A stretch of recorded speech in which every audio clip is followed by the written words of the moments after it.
বাদশাহ, লাল বাহাদুর, বাঘাসহ বাহারি নামের মোট 10টি গরু আসন্ন কোরবানির ঈদে বিক্রির জন্য প্রস্তুত করেছেন এমদাদুল হক। গরুগুলোর নাম যেমন তেমন সুঠাম দেহের অধিকারী। 10টা গরুই আমার সুঠাম দেহের অধিকারী, ইনশাআল্লাহ সবারই পছন্দ হবে। আমি খুব আকর্ষণীয় গরু রেডি করেছি। ওজন অনুযায়ী বাহারি নামের গরুগুলোর এক একটির দাম এক এক রকম।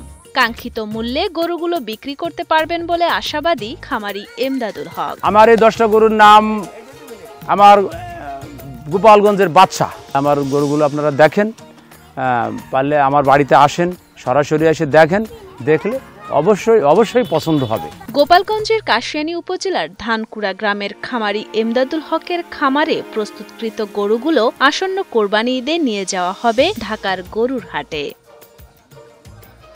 গরুগুলো লালন পালনে এমদাদুল হককে সহযোগিতা করেন সহধর্মিনী স্মৃতি বেগম। সময় পেলে গরুগুলোর আদর যত্ন করেন পরিবারের অন্যরাও। বাচ্চা কাচ্চার মতো এদেরও লালন পালন করে মানুষ করে আসছি। সংসারে কাজকর্ম তো আছে, তার পাশাপাশি এদেরও সময় দিই, খাবার খাওয়াই। পাশে আমার স্বামী আছে, তারপরে এই যে আমার শ্বশুর শাশুড়ি আছে, তারপরে আমি এক যে লোক রাখছি মামা, আমার শ্বশুরাই, সবাই আমরা একসাথে লালন পালন করি। একটা ছোটো বাছুর কিনা ছিল, আমরা সব ছোটো বাছুর কিনি, ওই ইমদাদি কিনে নিয়ে আসে। ছোট্ট বাছুর এই বাচ্চাগুলো যে মানে ঢকের সমস্ত বাচ্চা যাতে গরু হয়, ঠিক সেইভাবে আমরা সেই বাচ্চারা আমরা প্রতিপালন করেছি ইমদাদ। গরুগুলো দেখভালের জন্য রাখা হয়েছে একজন পরিচর্যাকারীকে।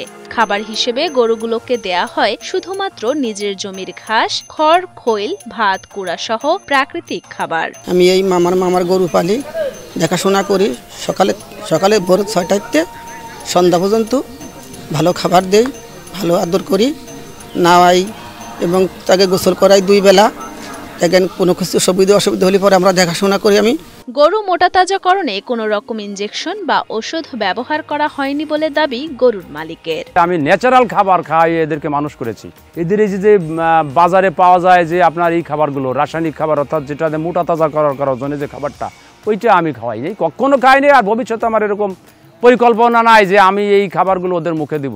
অনেকেই গরুগুলো দেখার জন্য ভিড় করছেন এই খামারে। আবার প্রতিবেশীরা বলছেন এমন বড় গরু দেখেননি তাদের এলাকায়। এরকম খাবার আমি দেখি নাই, আমি কেবল আজকে নতুন আজই দেখলাম।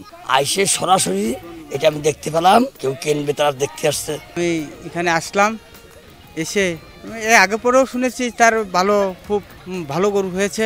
এবার খুব উন্নত জাতের ভালো সাইওয়াল জাতের 10টি গরু সংগ্রহ করেছে। গরুগুলো খুব ভালো এবং মানসম্মত গরু। আমাদের এই জায়গায় লোকালে তো এত টাকার গরু সাধারণত 2-1 কেনে, শহরে ছাড়া এই জায়গায় বিক্রি হবে না। এই গরুগুলা খুব শখের সহিত ন্যাচারাল খাবারেই তৈরি করে। আমি প্রাথমিক চিকিৎসা দিয়ে থাকি, তো প্রয়োজন হলে আমরা উপজেলা প্রাণী সম্পদের সহযোগিতা নিয়ে থাকি। তো গরুগুলো আমার জানা মতে সম্পূর্ণ ন্যাচারাল খাবারে তৈরি এবং খুব ভালো, সুস্থ, সবল।